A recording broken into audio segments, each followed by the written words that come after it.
2019 оноос хойш бол Дэлхийн эрүүл мэндийн байгууллагаас өгсөн зөвлөмжийн дагуу жил бүрийн 9 сарын 17-ны өдрийг бид нэр үйлчлүүлэгчийн аюулгүй байдлын өдөр хэмээн тэмдэглэн өнгөрч ирсэн байна.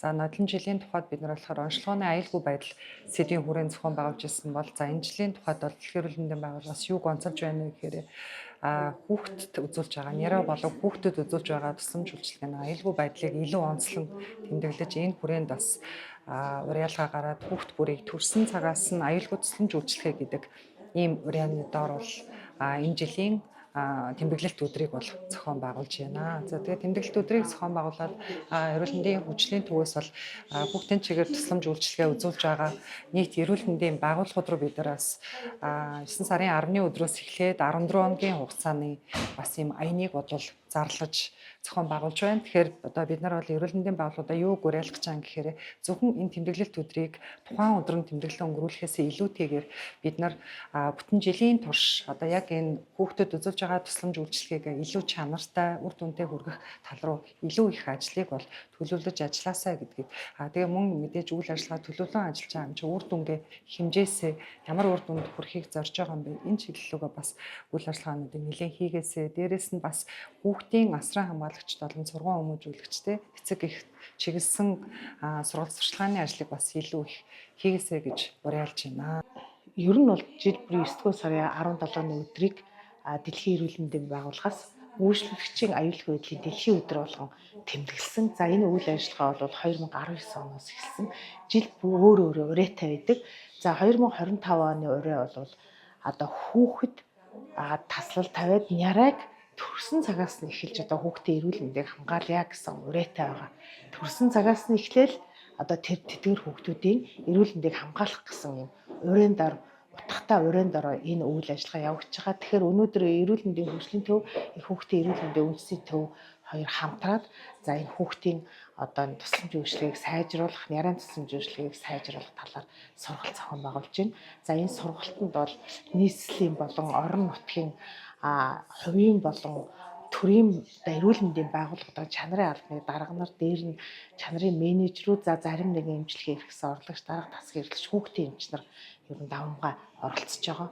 Тэгээ гол нь одоо бүгдөө бие биенээсээ туршлага судлах, хуваалцах, тэгээ мэдлэгээ нэмэгдүүлэх зорилготой энэ сургалт явагдаж байна.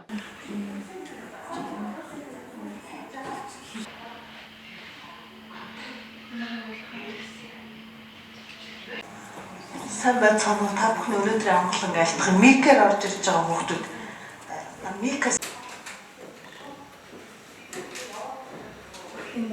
Оклав эрүүлзүүл бохоо сургамж гэсэн хэлээр заагаад хүүхдийн эрүүл мэндийн үндэсний төвийн чанарын албаны дарга болгон менежерүүдэд хэрэгтэй шууд шипи өгсөн шүү сая. Бол өвчтний аюулгүй байдлын дараа улс тоондыг чадахыг бэхжүүлэх семинар гэдэг юм хийжээ. 2030 он байхгүй. Бид нар 2030 он гэхэд Дэлхийн эрүүл мэндийн байгууллагаас энэ гаргасан 8 сарын 4-нд дэлхийд дээр зарласан юм байна. Ийм төлөвлөгөө байгаа шүү. Одоо өвчлөгч аюулгүй байдлын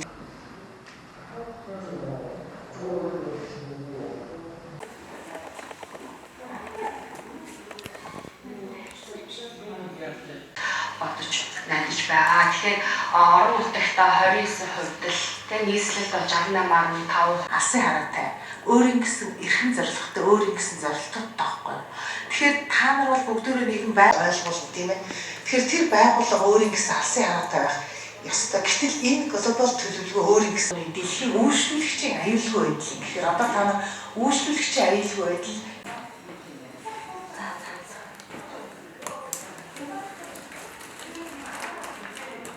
Өчигдөр дугаар тушаалаар үлгийгээ аваад идэг. Гэхдээ энэ дээр нөгөө статистик үзүүлэлтүүдийг илүү шаарддаг. Яг чадхын тодорхойлын эрсдэл удирдлагын тогтолцоо гэх мэтчлэн ийм ажлууд хийгдэх төлөвлөлтүүд ингээд явж байгаа. Хэд нээлттэй байгаа шүү гэж хэлэх гэсэн юм аа. За товчхондоо миний нэг 10 минутын цаг хугацаа байгаа. Тэгэхээр энэ нэгэ цагтаа хугацаатай. Дээрээс нь юу сайдын болон юуны засаг 2024 оноос онцлогооны аюулгүй байдалтай